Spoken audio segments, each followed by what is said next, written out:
in vivo and in vitro. As a bio student, I heard this all the time, and I kept on getting confused about both of these concepts. So I started looking in the mirror like 100 times, send them over and over again. I finally got the difference, right? In vivo involves things that involves inside the body. In vitro is things outside the body, like in a petri dish or like a plastic, right? Most of us as science students kind of understand that. But if you look at both sides, we're in the 21st century now, so I can't really like call open my heart to see if something's wrong with with the lungs and parts in there, you know, compared to honestly like a really dramatic, romantic movie, you know, open my heart and sharing all of that.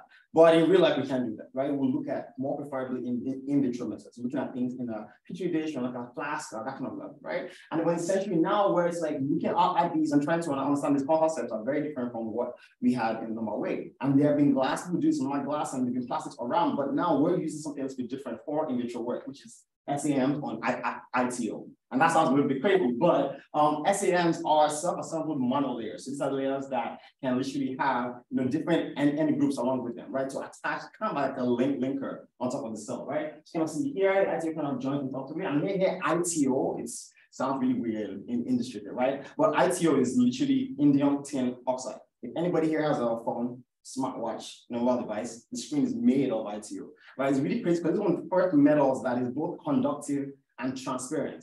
They work with metals, you find that's not a real common thing. There are already 2 or 3 of them that exist out there, but ITO is one of the few guys that we use for this. So we're understanding, okay, this is a transparent, amazing metal that works for characterization. We can look at our cells on this glass compared to look at them inside the body.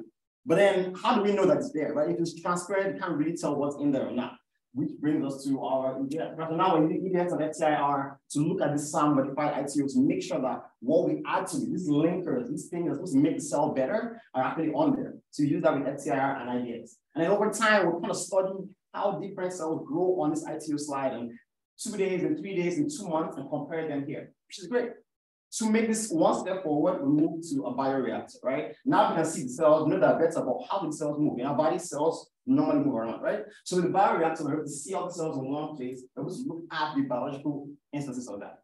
Why should we care, right? Why does it even matter? It matters because our scientists, right, want to have the best and the most effective way moving forward, right? So let's skip scapegoats, people who, you know, don't know how to move the things, but now we can actually do testing on these things, right? We have more in vitro work. We know that cells last 2 weeks in a vitro cell, right? With ITO, we have cells that last up to 2 months. This is really great. And with that, we're able to pile it all together. And that is one of the reasons why ITO SAM is the key feature for in vitro work.